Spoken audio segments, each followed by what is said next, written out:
बिस्मिल्लाहिर्रहमानिर्रहीम। वो पाबंदी जो हिजाब पर लगी थी, हेड स्कार्फ पर लगी थी, वो बिलाखिर समाप्त कर दी गई है, ख़त्म कर दी गई है। कानून का इस्तेमाल करके भारतीय जनता पार्टी ने 2022 में पाबंदी लगाई थी और 2026 में मई के महीने में कांग्रेस गवर्नमेंट ने उसी कानून का, उसी संविधान का हवाला देते हुए, इसका सहारा लेते हुए कार्रवाई की और इस तरीके से ये फैसला लिया गया। एक लंबी चौड़ी कानूनी लड़ाई, एहतिजाजी मुजाहिरों, ताने सुनने और न जाने क्या क्या गंद और गलीज़त का इस्तेमाल किया गया, गलीज़ चीज़ें पढ़ी गई, सुनाई गई, ये सब किया गया। मगर हिजाब के मामले पर वो जो लड़ाई और जद्दोजहद थी वो जारी थी।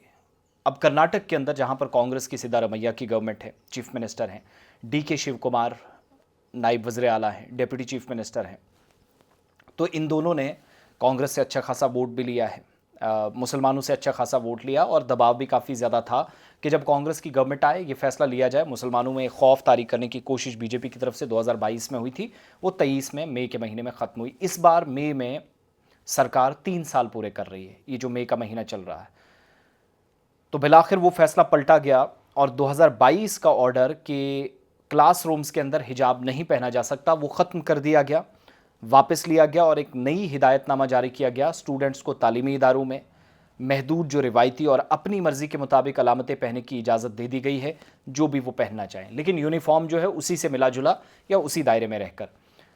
ये एक बड़ी तब्दीली है पॉलिसी में, शिफ्ट गवर्नमेंट का बहुत बड़ा है। बीजेपी की सरकार की तरफ से जो पाबंदी की गई थी वो 4 साल उसको मुकम्मल हो गए थे।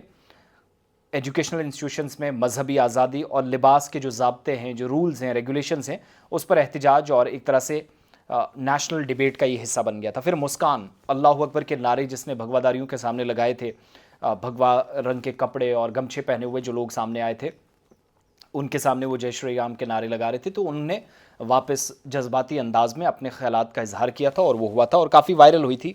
उसके बाद बहुत सारे लोग उनकी मदद के लिए आए। बहरहाल वो एक जज्बाती मसला अलग था, लेकिन मामला उस वक्त गर्म हुआ था। सबक, ये वाक़या मैं सिर्फ याद दिला रहा हूँ कि आप याद करें।